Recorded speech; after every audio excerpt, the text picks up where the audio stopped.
Hi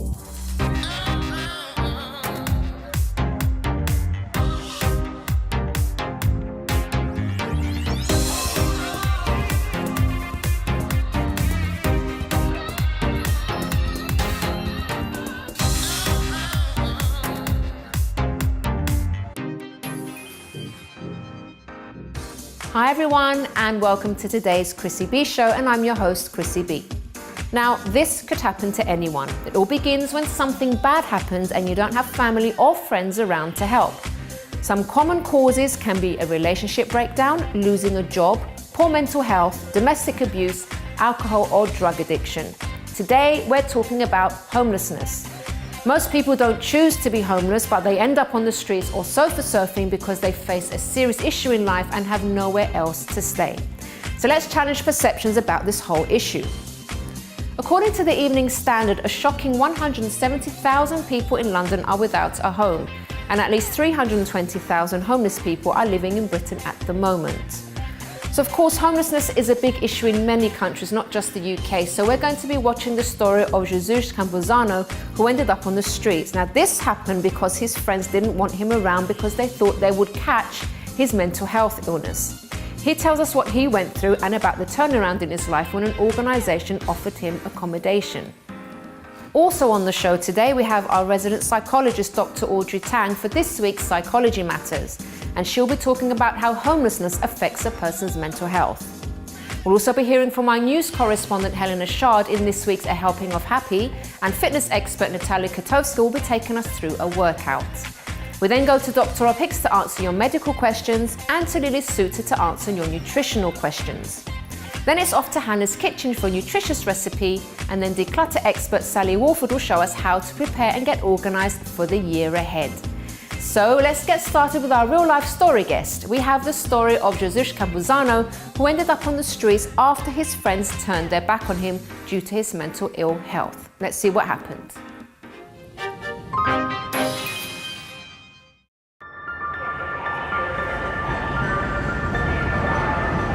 Whenever I take the train, I see homeless people sleeping on the trains, and I see them doing the same thing that I used to do. Having to move from one train to another, being told, we will call the cops on you. I think that was my lowest moment. Being kicked when I reached the end of the line, I felt like the world was ending.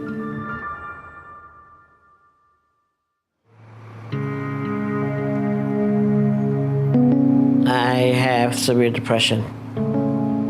I felt that life was not worth living, anymore. My friends, after I told them that I had a mental illness, they didn't want to know anything about me. They said, I don't want to be around you because I might catch mental illness. I'm like, okay, you don't want me here, then I'm out of here. Christmas Eve, I got a call about this place. They told me, you're in.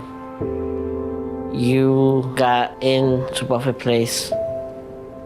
You don't have to worry about your worries anymore. It felt like home. All this stuff was donated to us. The spoons, the forks, the plates.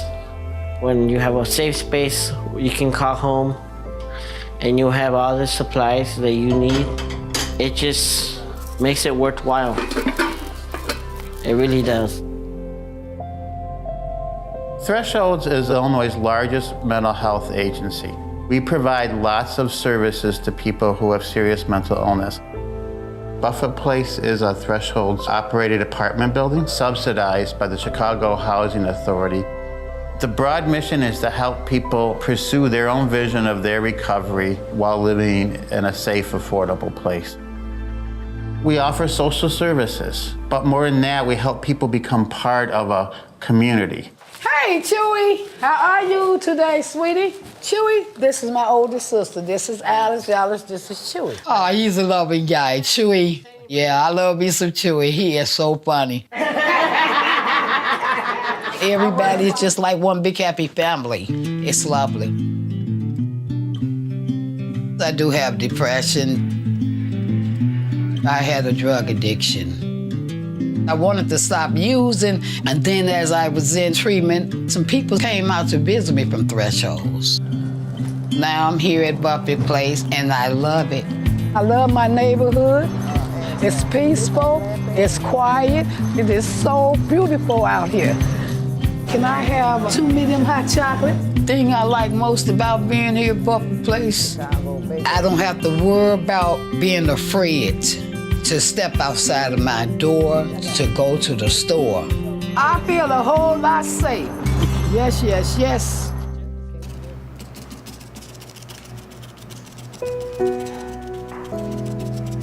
This is Open Art Studio. Any member can come over here and enjoy some art time. For me, art is therapeutic. It's the only place sometimes that you can express yourself, especially when you've been through a lot. Every different art form that we can offer is a different language. You gotta find that language. Like if clay is the way you get your stress out, then that's your primary language. And so I think art therapy offers that. I'm thankful that I can just come in here, I de-stress myself, and I feel better. I did this because, I guess this represents what home means to me, Everybody who has a place to live wants it to be appealing and beautiful, and you're no different if you have a mental illness. Our folks are talented in painting. We've opened up this opportunity for people to display their art, and it really took hold. This was done by different members. My favorite one, this one. I identify with it. He's free. So I know we spoke the other day about kind of sitting down and doing your budget with the holidays coming up. That sound good? Yeah. Okay. Because sometimes we like to budget. We provide that entire menu of social services to people here. I have nice doctors, they make sure I go to my appointments. I can reach out to the staff. They're always there to help me. So what's it say here now, Chewy? 1.5 cups of water. Community support is all about doing things with people and practicing them with people. And then you want to add that to your water. We're evening the playing field so people can pursue the meaning in their life. I'm practicing making the stuffing for Thanksgiving dinner. Let's see. That tastes good. Do you think it would be something you'd be proud to bring? Yeah. Absolutely.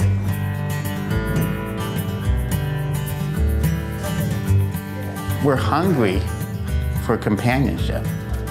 Here we're trying to remove barriers to that. We all have busy lives, but sometimes you just need to pause and say, you know what, I'm just gonna hang with the family, because that's what I feel that we are here, a family. This is a day to be thankful. I thank the Lord for this day, for waking me up this evening. I want to share something with you that I'm thankful for. I don't have to be out there looking for a home night after night, Some people don't have the luxury that we have, That's right. Right. Let's be thankful for what we got.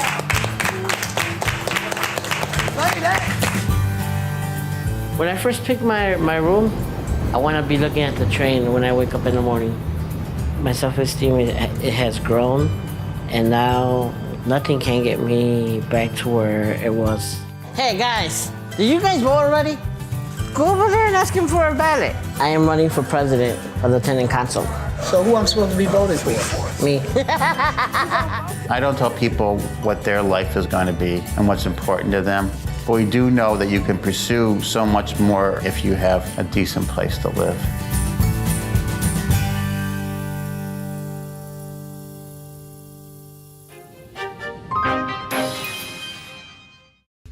Thank you very much to the Mental Health Channel for that video, and if you'd like to know more about them, please do head over to our website, chrissybshow.tv, and click on our contributors section. So after the break, we speak to psychologist Dr Audrey Tang about homelessness and mental health. We'll also be hearing from our news correspondent Helena Chard in this week's A Helping of Happy, and Natalia Kotowska will be showing us a very effective workout for our abs. But first, which London borough has the highest number of homeless people? Is it A, Haringey, B, Newham, or C, Dagenham? Find out the answer after this break.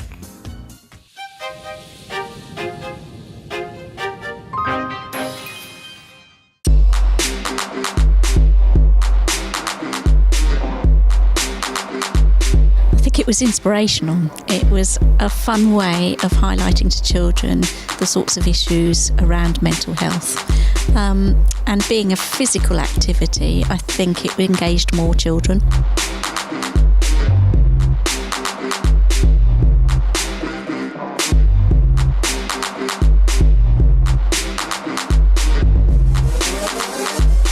Everybody enjoyed it because it could represent our big and small feelings. I thought the movies represent like telling people about your feelings and how big they are and how small they could be.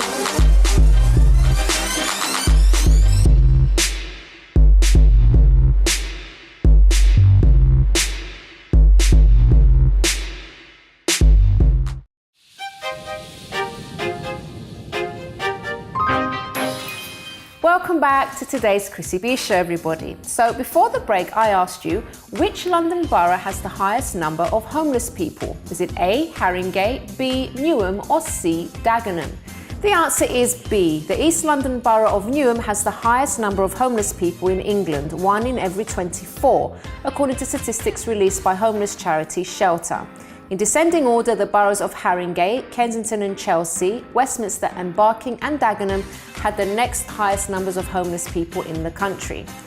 Shelter London Hub manager Connie Cullen said record numbers were sleeping on the streets because of a perfect storm of spiralling rents, welfare cuts and a total lack of social housing.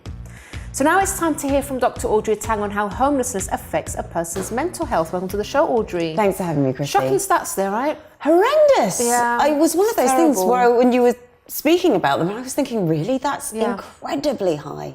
That really is. High. That's frightening. So obviously homelessness really does affect a person's mental health. It absolutely does. And I think one of the things that may be contributing to such high statistics is, of course, homelessness is not just sleeping rough. It can include sofa surfing, where you're just going from one person's sofa to another person's. It can even include living in a bed and breakfast or a hotel if you have no permanent residence. And it can be living with family when they have no room for you. And either way, whatever it is you're doing, it is so difficult to maintain a normal lifestyle in that everything we take for granted, personal care, nutrition, just knowing that we can sleep a full night without being disturbed or without being in fear of perhaps an attack of our lives, those things aren't available. And all of that chaotic sort of surroundings can really play havoc with someone's mental health. Not only that, but of course the physical elements, the not being able to sleep, not necessarily being nourished properly, not knowing where your next meal may be coming from, not being able to stay in the same place night after night.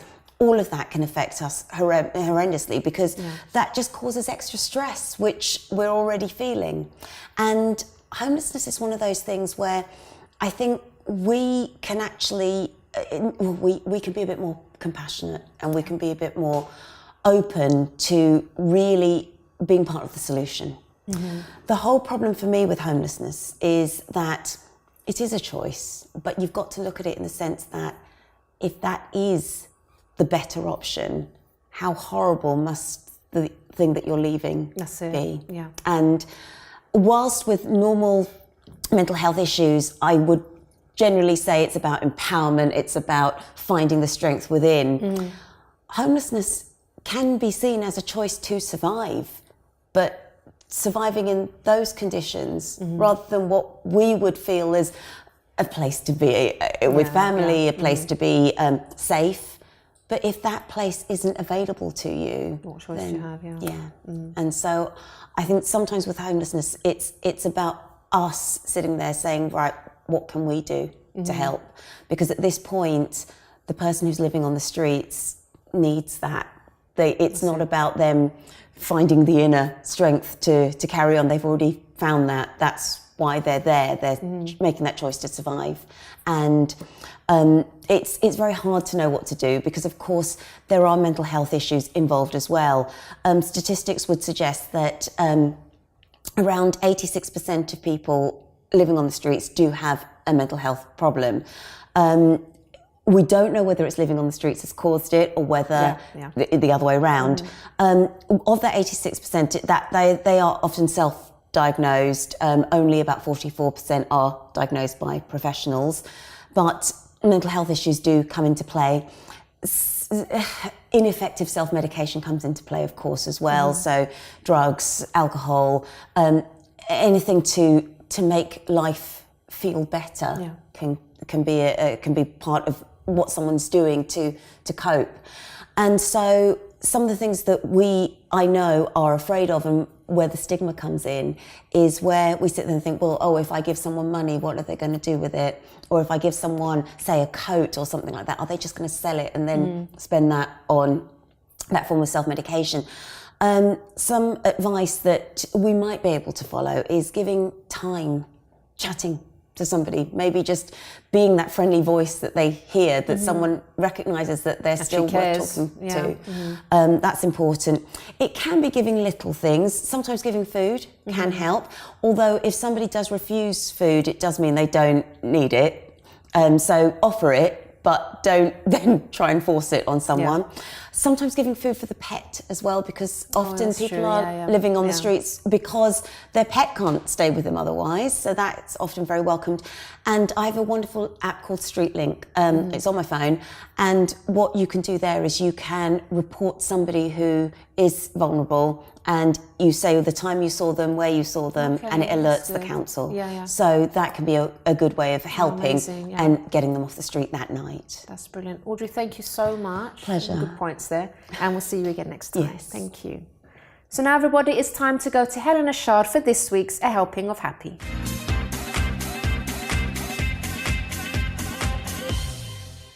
Welcome to the show, Helena. Thank you, Chrissy. It's all about homelessness today. It is. So I've got some little stories which are quite fun in a way. So Patrick Lawson, he's 50. He's actually from Finsbury Park as well, and he drives the number 26 bus. Now, he has recently won an award. It's really the happiest bus driver award, and it's called Hello London Award for his outstanding customer service. And the whole thing, why it's so great, is that he spent 20 years homeless. You're joking. He spent 20 years homeless. He basically got in with the wrong crowd, life of crime, drugs, in and out of prison, sleeping on benches, and the whole thing for 20 years. He luckily he ended up in a hospital where he was referred to an Islington-based, it's called the Single Homeless Project, and they helped him get on his feet. And there was also the HCT group which helped him train as a bus driver. And he absolutely loves life. He just is so thankful. He loves people, and the whole thing is he really loves his passengers. And he really genuinely loves his passengers and always says hello, and that's why he's won the award. And he loves really working with disabled passengers the most. But such a feel-good, inspiring story. That's amazing, because you think after so long, after 20 years, is it really possible? People would think, so it just goes to show. And actually, you hit on it as well. He wants other ex-criminals and homeless people to realise that if you apply yourself, however small, that you can achieve small things. Exactly, no matter how long you've been in that situation. So that's amazing story. Isn't it lovely? Really, really nice. That's Patrick Lawson. Really good. I thought this was good as well. A young lady called Claudette, I haven't got her surname for anonymity, and she's got huge drive and spirit, and she recently won the Enterprise Award at Centrepoint. So that's obviously the leading youth homeless charity. And she grew up with her mum, who was an alcoholic, and her younger brother, and had to look after them both. Really couldn't stay there, so she ended up in a hostel which wasn't so great for a couple of years. She then found Centrepoint that really helped her. She was pregnant at the time, and the one focus is, and it's very inspirational as well for other mothers, is that she wanted to do really well for her son. And they really helped her with a certain course. I think it's a work-wise programme. Anyway, she excelled more than average. And she was, I don't know, they supported her, a law firm supported her, etc. But then she went to college and did a degree, even though she didn't have A-levels. They saw that she had potential. And now she's got a privately rented flat, and she is working in the NHS, I think, somewhere. But so she's really, again, has done incredibly well. So really inspirational. So that's Claudette, which is lovely. Thank Claudette.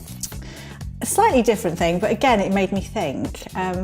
Street Vet, they're called, which is a charity, and it's, you know, homeless people often have animals, and it's like their only friends. That they can relate to, cuddle at night and various things like that. But you know, what happens when the pets get ill? And obviously they don't have money to... So it's a new, well, it's not so new, it was formed in 2016 and it's a nationwide scheme, and volunteers offer their services for free. Oh wow. And they go around, there's over 300 volunteers now, and obviously it's growing, and they go around each night and help out. And obviously the owners are so thankful. And they do they do operations and everything. It's really quite amazing. And Jonathan Wall, who's 37 now, he was homeless at the time, and they looked after his Alsatian dog Shadow. He had a nasty bite, but he was talking about it because obviously for him, they're like a unit. Yeah. And the thing, what he said as well, is that without her, he just felt completely alone. And what people used to come up and talk to him, people that wouldn't normally because of the dog. So it's really quite sweet. But I just think it's amazing. It's not just dogs, they have cats and various things, but it's such a really lovely project. And it was interesting as well, Sue Wildman, who's one of the nurses, she said she loves obviously helping the animals, but she also helps the people too. So they form bonds, and she actually looks out for the homeless people as well. That's amazing, which is, isn't it nice? I didn't even think of that, because you often see homeless people with, especially dogs. I've seen some with cats as well, and a ferret. I've seen like different things. Yeah, different ones. So they do have them. You can imagine. I they know. Need looking after as well, don't they? Do we have any more time for one last quick one? Not go really. on then, go just on quickly, then. I'll let you off okay. today. Bugsy Malone, known as Aaron Davis, he's a grime rapper. That's a genre of music. He's recently shot a music video, and it's called Run Video, where he used homeless people in his video, not actors, because he wants to relate to them, talk to them, to stories. But the good thing about it is a lady was watching his video and suddenly saw her son, one of the homeless people, and suddenly got in touch with the artist management, etc. Anyway, they got reunited. Oh, wow. So it was such a lovely story. And obviously as well, Bugsy Malone, as he's known as, he wrote a nice article about this chap.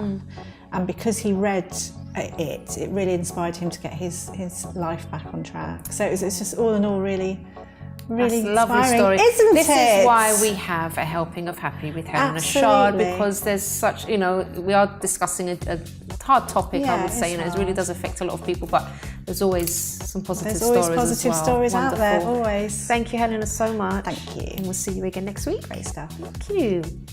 Right, everybody, so now it's time to go to Natalia Kotowska for a great and effective workout.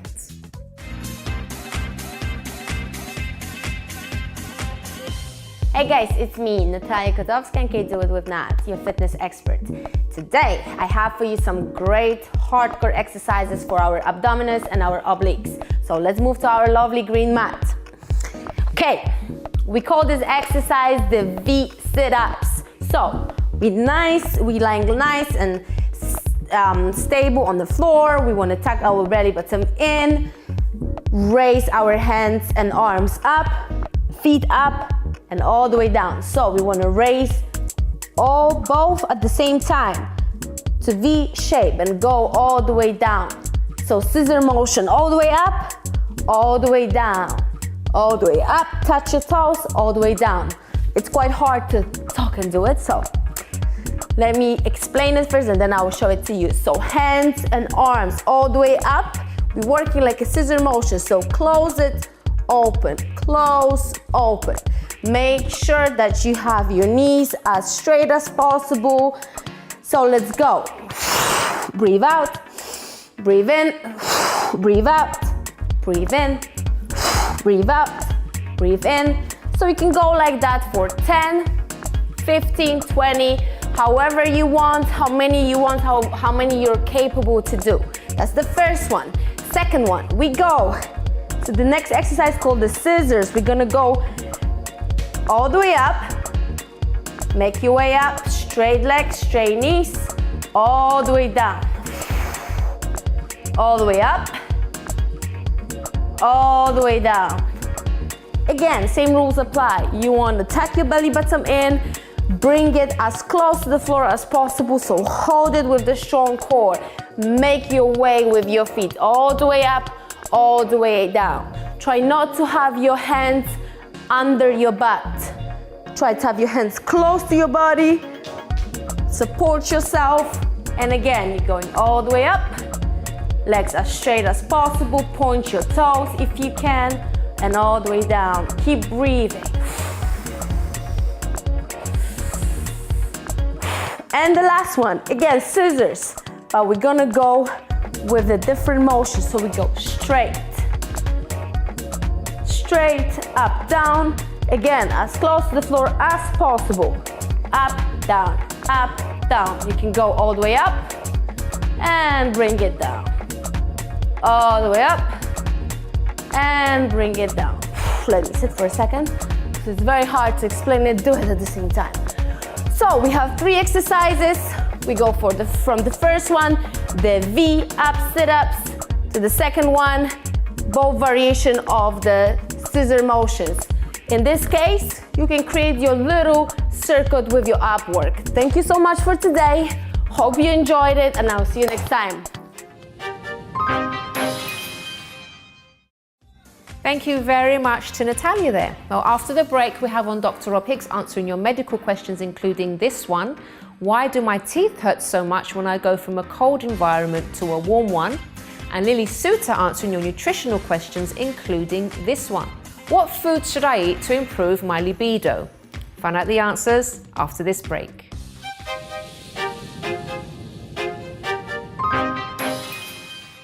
Hi, I'm Chrissy B, host of the UK's only TV programme dedicated to mental health and well-being, The Chrissy B Show, which airs on MyTV Sky 191 every Monday, Wednesday and Friday.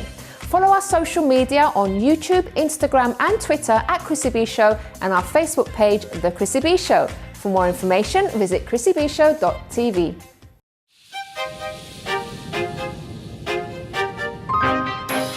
Welcome back to today's Chrissy B Show, everybody. So now it's time for Doctor's Answers with Dr. Rob Hicks. Welcome to the show, Rob. Hi, Chris. How are you? I'm very well. How are you? I'm feeling great, actually, funnily enough. Good, because you've got a cup of tea. I say funny enough, it's probably because of the tea. Yeah, tea and cakes. Yes. And just being on this show. Yes, of course. Okay. So should we get to the questions? Let's fire away. Okay. So this viewer is asking, why do my teeth hurt so much when I go from a cold environment to a warm one? The pain is unbearable and I also get a splitting headache. I have to take painkillers every time this happens as the pain doesn't subside naturally. My checkups at the dentist don't indicate any issues. What could be the problem? That's an interesting question. A lot of people get this problem when cold. Yeah. You know, it's like with ice cream, causes a pain. Warm can do it as well. I'm not a dentist, I'm a doctor, so I'll do my best to answer your question. Let's look at the dental things that can go wrong to start with. So wearing out of the enamel on the teeth, recession of the gums, cavities, you know, that need fillings, cracks in the teeth, all can expose the nerves in the teeth so that when you come into contact with warmth, that will cause pain. Now, you've said you've seen your dentist, which is great, and they haven't highlighted any problems, but I would say to you, if the problems continue, it would be worthwhile having another chat with the dentist to see if, you know, maybe some things appeared that wasn't so obvious when you saw them last, or if there's any advice they can give you. So, for example, would a special toothpaste for sensitive teeth be a good idea to actually desensitize the nerves, make them numb so you don't feel that pain? A gel to strengthen the enamel, for example, maybe some sealant if the gums are receding, or is it actually you need a filling, you know, done, or do you need to have actually, you know, a root canal or teeth doing? So those are the sort of things the dentist might suggest. Now the other thing is we often see patients who've got sinusitis who get pain which they think is toothache, but actually it's not. It's because the lining of the sinuses in our face get swollen, they get inflamed, and that's what's causing the pain. So if you're confident the dentist hasn't spotted any problems with your teeth, you know, and your hygiene is really good. So, for example, you're cleaning properly, you're doing your flossing, and have a word with your doctor. The other thing is, if you're coming in from the cold weather and you might be going for a hot drink to warm you up, it might be that you're having your drink too soon. So So the mouth is still cold, and actually it's the sensitivity of the heat from the drink that's causing the problem. But if it persists, have a checkup again with your dentist, or in fact with your doctor as well. Lovely. Next question, Rob. Is it normal to not have your period for 1 or 2 months? I know I'm not pregnant because I've not had sex for a while. It can be normal, but my first question is, can you be sure you're not pregnant? Have you done a pregnancy test? Because you don't say how long it is since you last had sex, or whether in fact you used, contraception. But if it's, you could well be pregnant, so you need to get check that. Unless, of course, you've had regular periods and now it's since you had sex, and now they've stopped for a little while. So it can be normal, but it also can be down to a number of lifestyle issues. So, for example, too much stress can stop periods. Excessive exercise can stop periods. Sudden weight loss can stop periods. That said, being overweight and being obese can also affect a woman's periods. It can stop them for a while. And you don't say what age you are, so maybe you could be approaching the menopause, in which case, periods become less frequent as you reach that change in life. And there are medical conditions that can be responsible for this as well. So an overactive thyroid or polycystic ovarian syndrome. So I would say to you, if you've had a pregnancy test and it's negative, so you can be sure you're not pregnant, then you have a choice. You can have a chat with your doctor to see if there's an underlying problem that needs treating, or you can maybe give it 1 more month to see whether you miss a 3rd period. And then I would definitely say get yourself checked out. Lovely. That's it for today, Rob. Thank you so much. Thank you as always. See you again next week for more questions. You will indeed. Okay, everybody, so now it's time to get your nutritional questions answered, this time with Lily Soutter.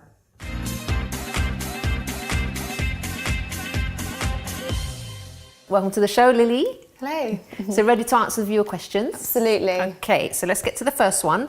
This person's asking, should vegetables be cooked soft or partly hard? So you never really want to overcook vegetables because it will destroy the heat-soluble nutrients, and we need to make sure that they are left intact. So the more you cook your veg, obviously, the more you destroy these essential nutrients. So always leave them slightly crunchy. I would advise trying to steam them if you can, rather than boil, because boiling causes the nutrients to leach out into the water. Okay. Well, with things like broccoli, though, I heard it's sometimes not very good to eat them too raw or a bit crunchy, or is it? There's some research. They bloat you up or something? Well, I guess they're easier to digest for some people because you break down the fibre when you cook vegetables, but at the same time you lose a lot of nutrients. So some raw vegetables are fine to have, and in terms of digestion, but also you don't want to solely rely on raw vegetables. You also want some cooked vegetables, but you don't want to overcook your veg. Yeah, okay, brilliant. Next question. What foods should I eat to improve my libido? I suffer from erectile related issues and was wondering what foods can help. Can they help? I think the biggest association with diet in relation to libido would be alcohol, is to minimise alcohol consumption, purely because it affects testosterone levels in men in relation to a libido, and testosterone is the primary sort of sex drive hormone. When it comes to diet, zinc is a key mineral which we need for the production of zinc. And lower levels of zinc intake have been correlated to lower testosterone levels. But there still needs to be much more research done in relation to specific foods and improved libido. Okay. But you can find zinc in things like oysters, certain meats, nuts, seeds, and chickpeas. Okay. So lower the alcohol intake and eat more zinc. Absolutely. So we get more research. Absolutely. Vitamin D is the other component to watch out for, because in the UK there's quite a big prevalence of vitamin D deficiencies, purely because you get vitamin D from the sunlight.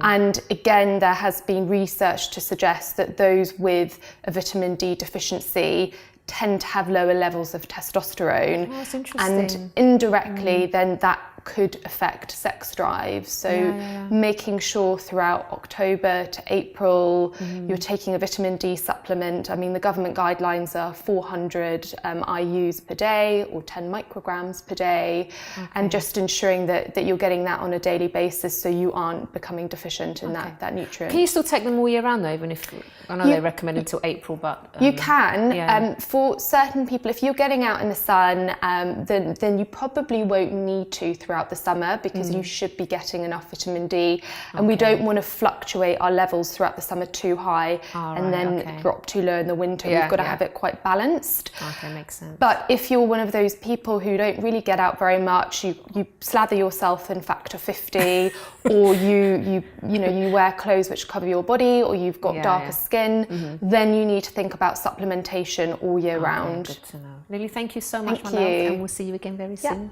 And everybody, if you'd like to have more information about Lily, all you need to do is visit our website, chrissybshow.tv, scroll down and you can find all her details there. And if you have a nutritional question, all you need to do is email us on nutrition@chrissybshow.tv.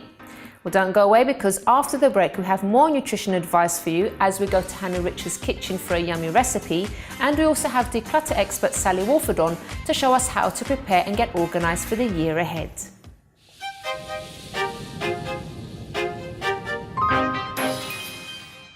Do you feel like you've helped a lot of people whilst doing this dance? Yes, I like to think so. From the feedback that we've got, it has helped a lot of people, and we're still going, we're still doing the tour around schools and different places, so I hope this will continue for a long time.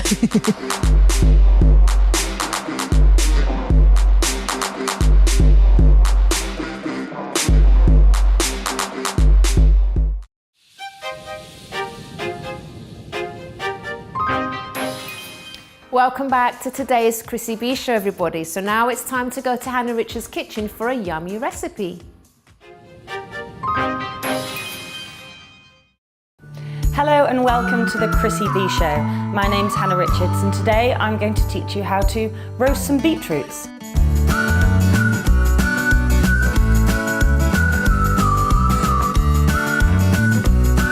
The great thing about beetroots is not only their beautiful, vibrant colour, but they are really versatile vegetables. You can juice them. We see them in lots of cold-pressed juices these days.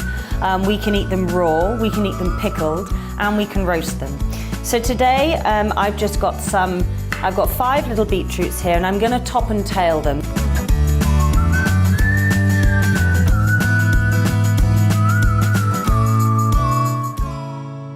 And all I'm going to do is, after that, put some olive oil on them, a little bit of sea salt. I'm going to throw them in the oven.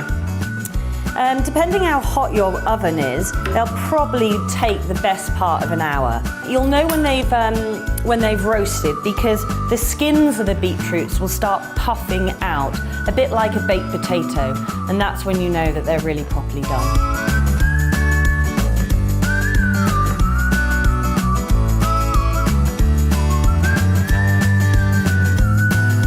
And then sit them on their bums so they don't wobble around in the oven, and they're ready to go. So the beetroots have now been in the oven for roughly about 40 minutes on about 200. I did turn them up because beetroots do need some really hot heat going through them. So let's have a look and see if they're done. There we go. And so a good sign to see whether they're done is to see whether their jackets have blistered away from the flesh of the beetroot. And I can see that my knife goes nicely through them, so I know that they're done. Beetroots are a really good vegetable to keep your blood pressure nice and low. They're full of vitamin C and iron, and they're great for endurance athletes as well. So I'm just going to cut them up into sort of cubes. I'm going to put them on a plate with some olive oil, some sea salt, and then you've got a snack ready to go.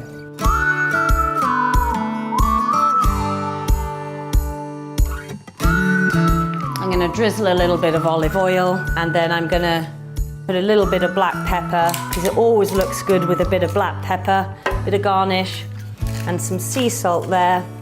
And there you have a super healthy, blood pressure lowering snack.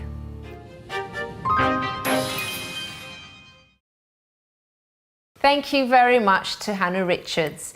So now it's time to speak to Sally Walford on organisational tips for this new year. Welcome to the show, Sally. Hi, Chrissy. Happy New Year. Happy New Year to you as well, my darling. Thank you. So it's good to start on a clean slate, isn't it? It's one of my favourite times of year. New year, new start. Let's get going. Let's, go into 2019 feeling focused and prepared. Wonderful. So I've got a few tips to show what you some are your ideas. top tips then for the new year? So definitely, here's one of them. Duplicates. I don't know if anyone's received the same gift over the holidays, but it does tend to happen. So I just kind of bought in a duplicate, which actually I was very lucky enough to get.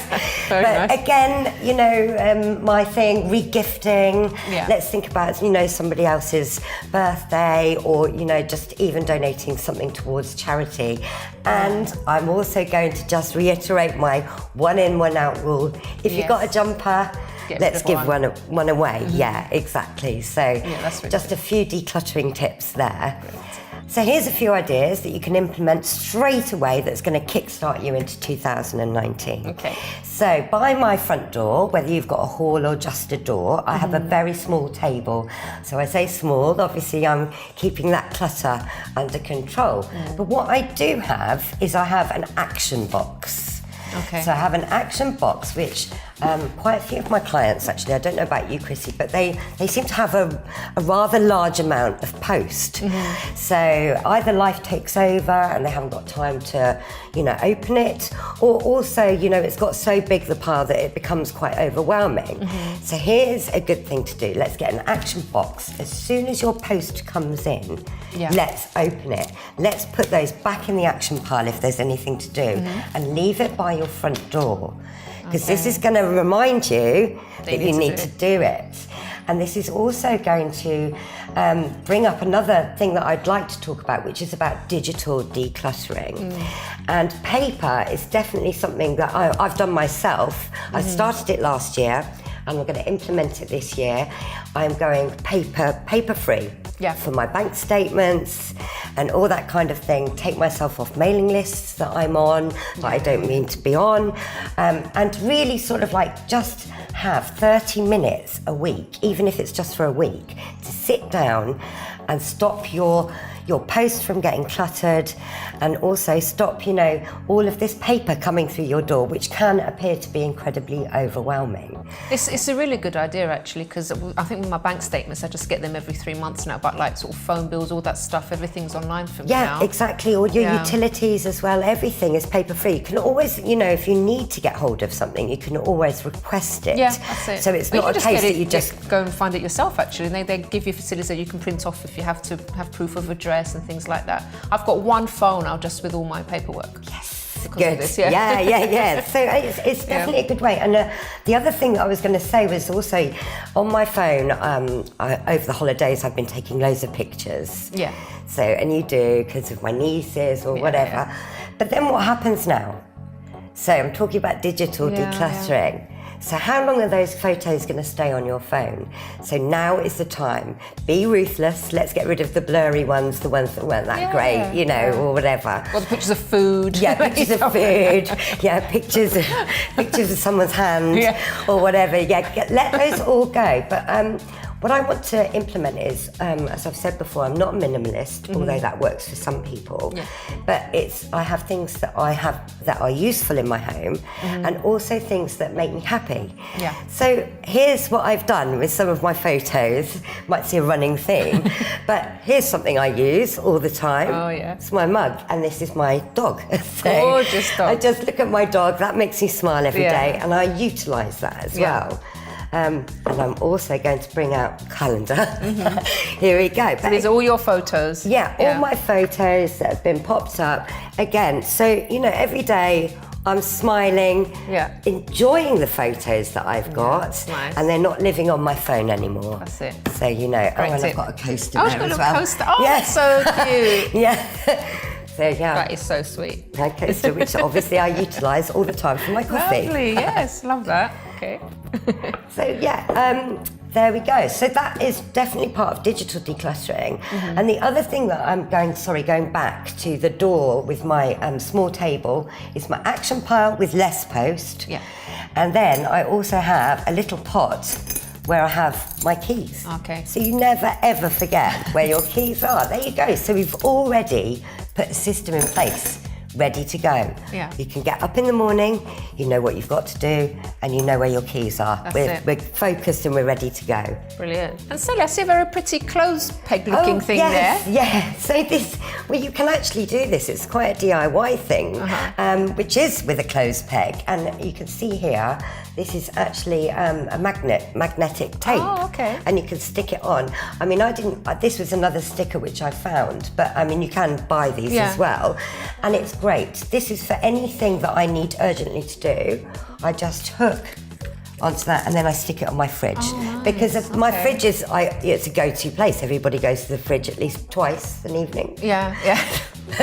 Dare I say a bit more? Yeah, exactly. I was thinking about but me. it's just, again, visually, to be able to see what you need to do. So you put action, which means you don't have lots of clutter and you don't sort of like, have loads of things to do. You don't overwhelm yourself. Yeah. Just give yourself one task and then an action pile. Done. Yeah. And you don't have to do everything at once, because sometimes when people think of all the things that they need, for example, getting rid of photos and stuff, even if you just do a little bit each day, it really does make a difference. Yeah. And it stops you from thinking, gosh, I've got this massive task. If I get some time off, I need to do that, and it's going to take me 5 days. Just, be kind to yourself again. Exactly. Be kind in 2019. Definitely. Sally, thank you so much. Thanks so much, We'll see you again very soon. Yeah, see you soon. Thanks. All right, everybody, so now it's time to go to my final thoughts of the day.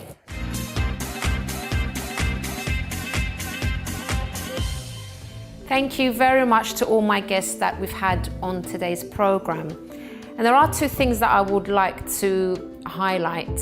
Something interesting, first of all, that Audrey said was that, people that, end up homeless, people say it is a choice. However, many homeless people feel that that's the best choice that they had because of things that they were going through, maybe at home, or bad circumstances that they were facing, and homelessness seemed like a much better option, which is really sad, and sometimes we don't consider that. And also I'd like to talk about just briefly mention the news that Helena talked about before as well, about that man that was homeless for 20 years but still managed to actually turn things around when he got the right help. And I'd like to focus on that point, especially because many times homeless people, or even people that have different issues that have been going on for years and years, they kind of get used to the situation and they think that things can't change. And I remember two cases actually, because there are from time to time I do some work to help the homeless as well. And I remember speaking to one gentleman, and we were trying to offer him help, and he basically said that he was happy to be homeless, that he actually preferred to be out on the street, and he was sleeping. It was freezing cold that day, it was raining, it was awful. And I was looking at him thinking, my God, how could he prefer to be out here than anywhere else? But obviously, we don't know what his past was, what he'd been through, but he felt that was the best option for him, when obviously we know that that's not the best option. Sometimes kind of people become limited a bit in their thinking because they can't see a way out, they can't see a better way, so they try to comfort themselves by saying, well, actually I'm happy the way that I am. So what I would like to stress is that, it's really important that if you are offered help in some way, don't be kind of quick to dismiss it, because that could be like a ticket to something, much better for you, as the case with the gentleman that Helena was talking about in her news. He was offered help. Now he's doing really well. He's been voted the friendliest bus driver. He's doing so well now. The second thing that I'd like to highlight was another experience that I had recently on Christmas Day. I actually went out with a group of people, and we were giving blankets and food and stuff to homeless people. Most of them were really, really grateful. Obviously, imagine Christmas Day, everyone's with their families and stuff, and people are still out on the streets. And I was actually shocked at the amount of homeless people that were still out on the streets on Christmas Day. I was kind of expecting most to be, in shelter, getting Christmas dinner, but there were loads of people out. So anyway, we were giving blankets and clothes and coats and things to homeless people. Most were really, really grateful, but I came across one gentleman that was so angry that we were offering help. And he started shouting at me. He was really, really nasty. And I was like, I couldn't understand. And it was like, he was so angry that I can't really explain why he was angry, but it was like he was kind of, I suppose, a bit proud. Maybe he was a bit like, oh, you know, here's another person coming to offer help and they don't know. Basically, he was trying to say, look, I don't know what it feels like to be homeless. And he was just going on like that. And I was thinking, well, you know, I'm offering you something, a place where you can actually get help. But it was like he was just throwing it back in my face. And that is a very sad situation to be in, because if you think about it, you know, when you're in that kind of situation, you're complaining that he was actually complaining that he was in that situation. But when we were trying to help him, he didn't want the help either. So how are you supposed to ever come out of a situation if you don't accept help from people? Maybe if you're too proud to accept help from people, and that is not a good place to be. I'm not saying that you need to accept every bit of help that comes your way. If you don't feel it's suitable for you, then fine, but at least be open to suggestions, be open to help from other people in case that is something that can lead you on to a better life. So I would say always be open. Don't just kind of shut off from other options and think that, you know, this is it for you and things can never change for you and you prefer to be the way that you are, because to be honest, it's just kind of a protection, isn't it? You're kind of trying to, I suppose, protect yourself, make yourself feel better, trying to protect yourself from maybe being disappointed. But you know, if you do that too much, things will never change. So it's always good to look at different options and try different things. Well, everyone, we have reached the end of today's program, but if you have a story that you would like to share, please do get in touch with us by emailing us on info@chrissybshow.tv. You can also tweet or Instagram us @ChrissyBShow, or leave a message on our Facebook page, The Chrissy B Show. And if you'd like to know more about my mental health journey, all you need to do is visit my personal website, which is mylifeafterdepression.com. Till next time, bye for now.